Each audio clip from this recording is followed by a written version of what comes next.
Lotus Ayurveda India में आपका स्वागत है। मैं हूं उत्पल चौधरी। आज हम बात करेंगे कर्नाटक के बाद गुजरात में भी मिला HMPV का केस। अहमदाबाद में 2 महीने का बच्चा हुआ संक्रमित। बेंगलुरु के बाद गुजरात के अहमदाबाद में ह्यूमन मेंटा निमोवायरस का एक मामला सामने आया है।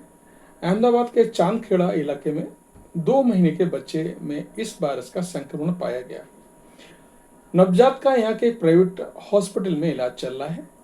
ये परिवार राजस्थान के डूंगरपुर से बच्चे का इलाज कराने के लिए अहमदाबाद पहुंचा था। बच्चे की स्थिति अभी स्टेबल है। बेंगलुरु के बैपिट्स अस्पताल में एक 8 महीने के लड़के और 3 महीने की एक लड़की में सांस लेने में दिक्कत पैदा करने वाले वायरस HMPV का पता चला है। अधिकारियों ने बताया इन दोनों मरीजों का या उनके रिश्तेदारों का कोई भी इंटरनेशनल ट्रेवल हिस्ट्री नहीं है।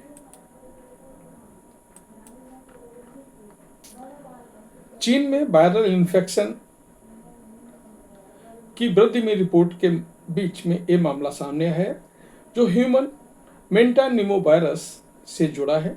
ये वायरस श्वसन तंत्र को प्रभावित करता है। इसके बारे में पहली बार 2001 में पता चला था। HMPV बुजुर्गों और बच्चों को खासकर प्रभावित करता है। बेंगलुरु में पाए जाने वाले दोनों मामलों में ब्रोंकोपमोनिया की मेडिकल हिस्ट्री थी जो निमोनिया का एक रूप है। 3 महीने के बच्चे को पहले ही छुट्टी दे दी गई थी, जबकि 8 महीने का बच्चा रविवार को वायरस से संक्रमित पाया गया और ठीक हो रहा है।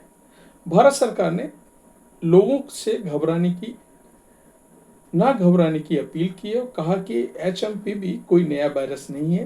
ये विश्व स्तर पर और देश के भीतर पहले से ही मौजूद है। सर्दियों के मौसम में ये वायरस लोगों को ज्यादा प्रभावित करता है।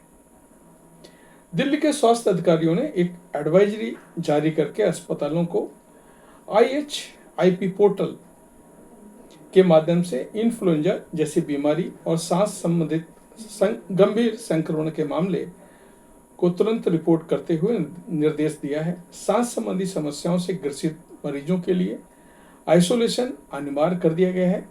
सटीक निगरानी सुनिश्चित करने के लिए अस्पतालों को सीवियर एक्यूट रेस्पिरेटरी इलनेस और इन्फ्लुएंजा से संबंधित मामलों को डॉक्यूमेंटेशन करना होगा। अस्पतालों को ऑक्सीजन के साथ साथ पैरासीटामोल, एंटीहिस्टामाइन, ब्रोंकोडायलेटर्स और कफ सिरप की उपलब्धता सुनिश्चित करने का निर्देश दिया है। ब्रोंकोपमोनिया जिसे ब्रोंकियल निमोनिया के रूप में जाना जाता है, ये एक प्रकार का निमोनिया है जिसमें फेफड़ों में ब्रोंकाई बड़ी नलिकाएं होती हैं जो श्वास नली से जुड़ी होती हैं और एल्वियोली यानी फेफड़ों में मौजूद छोटी छोटी हवा की थैलियों में भी सूजन हो जाती है। ह्यूमन मेंटानिमोवायरस से संक्रमित व्यक्ति में बुखार, खांसी, सांस लेने में तकलीफ, तेजी से सांस लेना, पसीना आना, ठंड लगना, सर दर्द, मांसपेशियों में थकान, दर्द और भूख न लगने जैसे लक्षण दिखाई देते हैं। ह्यूमन मेंटानिमोवायरस का संक्रमण आमतौर पर 11 वर्ष से कम उम्र के बच्चों में पाया जाता है। हेल्थ मिनिस्ट्री ने जनता से कहा है कि घबराने की जरूरत नहीं है।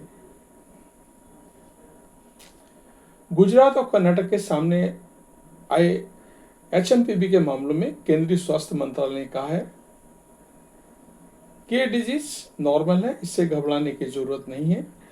देश में इन्फ्लुएंजा जैसी बीमारी या सांस संबंधी गंभीर या तीव्र बीमारी के मामलों में कोई असामान्य वृद्धि नहीं हुई है।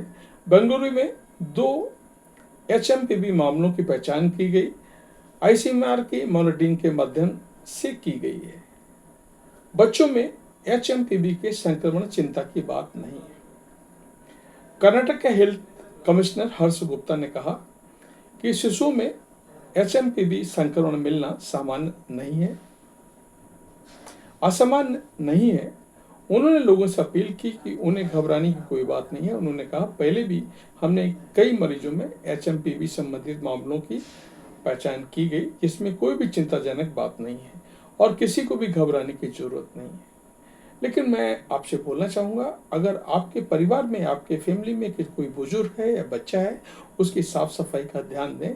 जितने आप हाइजीन रहेंगे उतनी ही इस बीमारी से दूर रहेंगे। अगर किसी को छींक आती है, खांसी आती है, तो उसको रखने के लिए आप एक रुमाल अपने साथ रखें और उसमें खांसें या छींकें। एक बार छींकने के बाद दोबारा दूसरा रुमाल यूज करें और किसी को भी ये रुमाल ना दें। आप खुद इसको साफ करें या धोएं। इस बात का आपको ध्यान रखना है और जितना हो सके आप खाना हेल्दी खाना खाएं। तो ये था हमारा आज का वीडियो। कैसा लगा अवश्य बताएं। धन्यवाद।